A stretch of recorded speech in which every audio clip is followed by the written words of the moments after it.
नमस्कार फ्रेंड्स, जैसा कि आप सभी लोग जानते हैं हम पढ़ रहे हैं लूसेंट की पुस्तक और हमारी ये सीरीज चल रही है लूसेंट में। आज हमारा टॉपिक है बहमनी राज।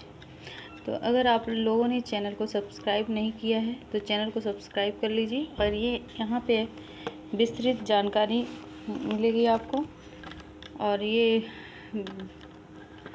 टॉपिक वाइज पढ़ने के लिए आप लोग हमसे जुड़े रहिए। और चैनल को सब्सक्राइब नहीं किया तो दोबारा कह रहे हैं, सब्सक्राइब कर लीजिए, लाइक कीजिए, शेयर कीजिए। और जिस किसी ने भी नहीं पढ़ी अगर लूसेंट की बुक तो उसके लिए ये बहुत ही महत्वपूर्ण और उपयोगी क्लास है। जहाँ भी जीके पूछा जाता है हर परीक्षा के लिए बहुत ही मोस्ट इम्पॉर्टेंट है। चलिए देखते हैं बहमनी राज्य आज का हमारा टॉपिक है। और हमने कल पढ़ के ख़त्म कर लिया था विजयनगर साम्राज्य, आयंगर व्यवस्था, विजयनगर में आने वाले प्रमुख यात्री, तो इनको पूरा हमने कवर कर लिया था विजयनगर साम्राज्य को। आज हम देखते हैं बहमनी राज्य को। मोहम्मद बिन तुगलक के शासनकाल में 1347 ईस्वी में हसन गंगू बहमनी राज्य की स्थापना की। वह अलाउद्दीन हसन बहमन राज्य के नाम से सिंहासन पर बैठा और गुलबर्गा को अपनी राजधानी बनाया। इसकी राजभाषा मराठी थी। इसने अपने साम्राज्य के 4 प्रांतों में गुलबर्गा, दौलताबाद, बरार या बीदर में बांटा। इसने अपने 4 प्रकार के साम्राज्य प्रांतों को कहाँ कहाँ बांटा? गुलबर्गा में, दौलताबाद और बरार एंड बीदर में बांटा।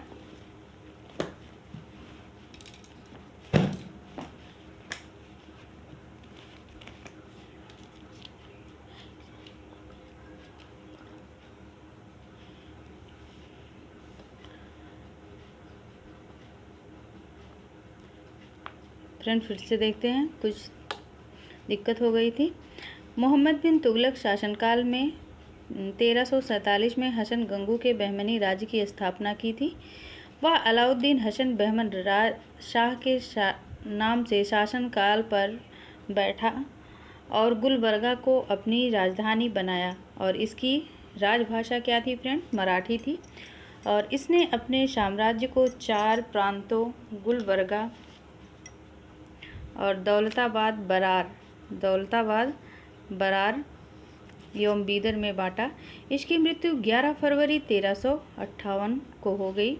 अलाउद्दीन हसन शाह के पश्चात उसका पुत्र मोहम्मद शाह प्रथम सुल्तान बना और इसके काल में ही सबसे पहले बारूद का प्रयोग बुक्का के विरुद्ध में हुआ था। तो बारूद का सबसे पहले प्रयोग किसके शासनकाल में हुआ था? ये मोहम्मद बिन तुगलक के काल में हुआ था। और किसके लिए हुआ था? ये बुक्का के विरुद्ध हुआ था। आगे देखते हैं। भीमा नदी के तट पर फिरोजाबाद की स्थापना ताजुद्दीन फिरोज ने की थी। फिरोज खगोलकी की प्रोत्साहन देता था और उसने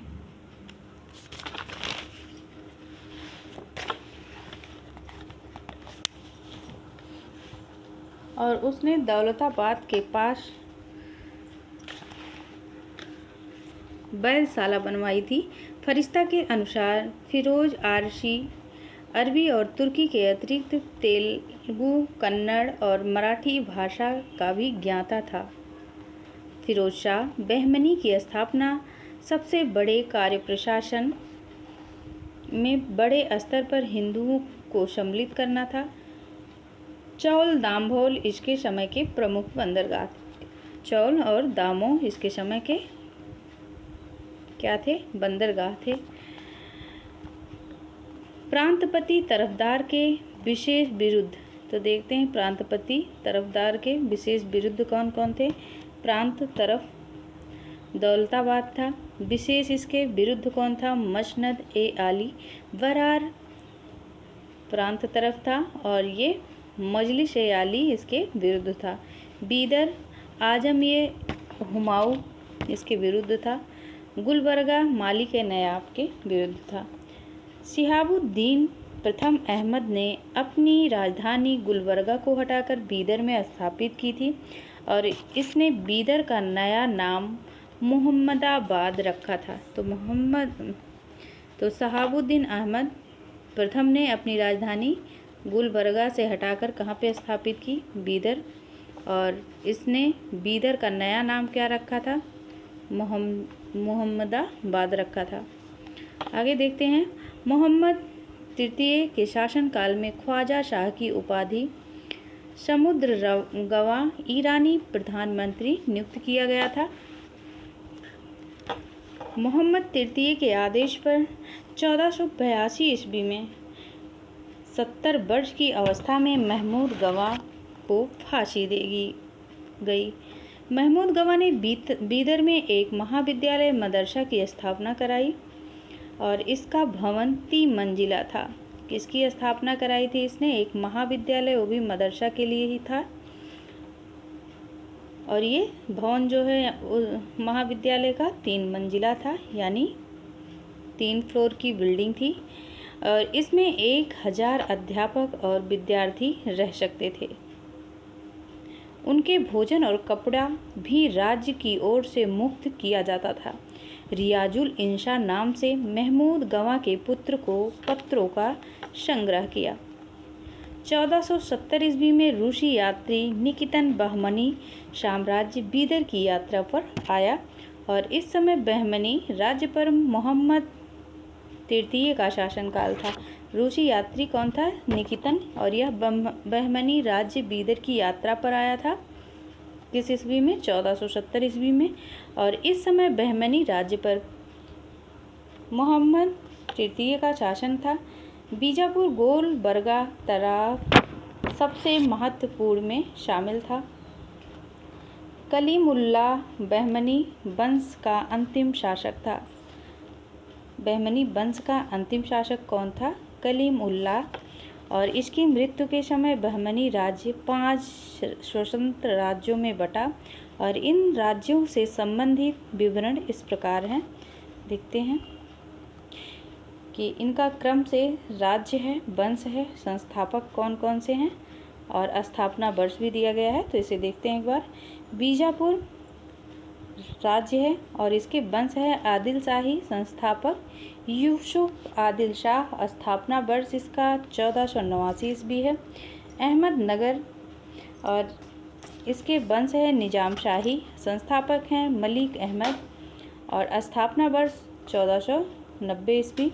बरार इमाद शाही फतेह उल हाला इमाद शाह 1490 ईस्वी। गोलकुंडा कुतुब शाही कली कुतुब शाह 1512 ईस्वी। गोलकुंडा कुतुब शाही कुली कुतुब शाह ये 1512 ईस्वी। बीदर वारिद शाही अमीर अली वरीद शाही 1526 ईस्वी। मोहम्मद प्रथम ने के मंत्री थे सैफुद्दीन गौरी के केंद्रीय शासन का कार्य विभाग में बांटा और 8 मंत्रियों को नियुक्त किया। मोहम्मद फर्स्ट ने मंत्री सैफुद्दीन गौरी ने केंद्रीय शासन का कार्य कई विभागों में बांटा और 8 मंत्रियों को नियुक्त किया जो इस प्रकार हैं। 8 मंत्री कौन कौन से हैं देखते हैं। हर विभाग के अलग अलग मंत्री थे। वकील ए सल्तनत ये दिल्ली के मलिक नयाब के समान थे। वकील ए कुल ये मंत्रियों के कार्यों का निरीक्षण वकील को छोड़कर करते थे। अमीर ए जुमला ये अर्थ विभाग और अध्यक्ष। वजीर ए अशरफ ये विदेशी नीति एवं दरबार संबंधी कार्यों का निष्पादन। नाजिर वह अर्थ विभाग से संबंधित। पेशवा वकील ए सल्तनत का सहायक था। कोतवाल नगर का मुख्य पुलिस अधिकारी था। सुद्रे ए जहां न्याय विभाग, धर्म तथा दान विभाग का अध्यक्ष था। सुल्तान के महल तथा दरबार की सुरक्षा के लिए विशेष अंगरक्षक सैनिक दल था जिसे शाख ए खेल कहा जाता है और यह 4 भागों में होता था। बीजापुर के शासक अली आदिल शाह को सूफी कहते थे। अकबर से पहले उसने अपने दरबार में कैथोलिक मिशनरियों को बुलवाया और उसने अपने पुस्तकालय का अध्यक्ष अधिक संस्कृत विद्वान बामन पंडित को बनाया। उसके उत्तराधिकार ने संस्कृत एवं मराठी भाषा को प्रश्रय देना जारी रखा। इब्राहिम आदिल शाह द्वितीय को अबला बाबा या गरीब दोस्त कहा जाता था। गरीबों का दोस्त आदिल शाह, अबला बाबा आदिल शाह। उसने किताबे नौरश नाम की एक पुस्तक की रचना की जिसमें गीतों का विभिन्न रागों में बदकर प्रस्तुत किया गया। उसने नौरसपुर नाम से एक राजधानी बनाई। उसने व्यापक दृष्टिकोण के कारण यह जगत गुरु कहलाया। उसने बिठोवा की उपासना के केंद्र पंढरपुर को अनुदान किया। ये पंढरपुर महाराष्ट्र के एक स्थान में है।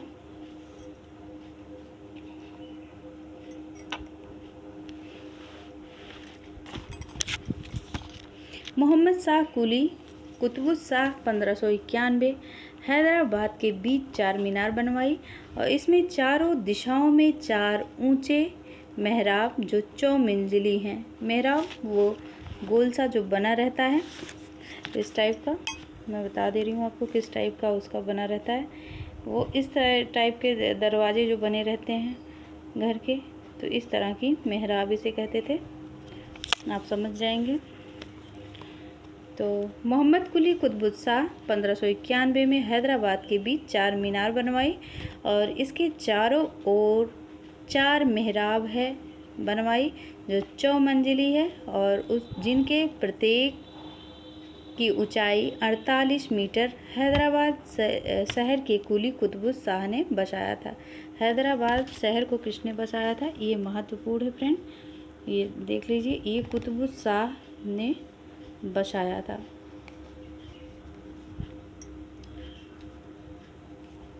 इब्राहिम रौजा गोल गुंबद बीजापुर इमारतों में सबसे प्रसिद्ध इब्राहिम रौजा इब्राहिम आदिल शाह का मकबरा है। 1680 ईस्वी में बनाए गए गोल गुंबद का गुंबद इतना विशाल है जितना विशाल है एकल गुंबद कभी नहीं बनवाया गया और इसके सभी अनुपात संगीतपूर्ण हैं। चारों कोनों पर बनी ऊंची और गोल मीनार इसकी छवि को एक संतुलन प्रदान करती है। कहा जाता है कि मुख्य कक्ष की ओर फुसफुसाहट की आवाज़ जाए तो उसे कुछ दूर छोर पर भी सुना जा सकता है, क्योंकि जैसे बड़ा हॉल में हम लोग एक किनारे बोलते हैं तो कई कोनों तक गूंजता है, उसी तरह फुसफुसाहट की भी आवाज़ जाए तो वह दूर के छोर तक सुनाई पड़ता है। तो ये गुंबद जो बनाए गए थे कितने थे, 1680 में बनाए गए। गुंबज का गुंबद इतना विशाल था जितना एकल गुंबद कभी नहीं बनवाया गया और इन सभी के अनुपात संगीतपूर्ण हैं। चारों कोनों पर बनी ऊंची गोलाकार मीनार संगीतपूर्ण थी। चारों कोनों पर बनी ऊंची गोलाकार मीनार इसके छवि को एक संतुलन प्रदान करती थी। कहा जाता था मुख्य कक्ष के एक ओर भी अगर फुसफुसाहट की आवाज़ आ जाए तो वह दूर छोर पर भी सुनाई जा सकता था। और ये हमारा बहमनी मंच समाप्त हुआ और हम कल देखेंगे स्वतंत्र प्रांतीय राज्य जौनपुर को और बंगाल को भी देखेंगे साथ साथ। तो आज के लिए इतना ही फ्रेंड, और आप लोगों से रिक्वेस्ट है जिसने भी चैनल को सब्सक्राइब नहीं किया तो सब्सक्राइब कर लीजिए। और हमारी वीडियो बहुत लंबी नहीं होती है तो इसे आप बिना बोर हुए पढ़ सकते हैं। और जीके टॉपिक वाइज पढ़ने के लिए आप हमारे चैनल से जुड़े रहिए और चैनल को सब्सक्राइब जरूर करिए फ्रेंड्स। Thank you.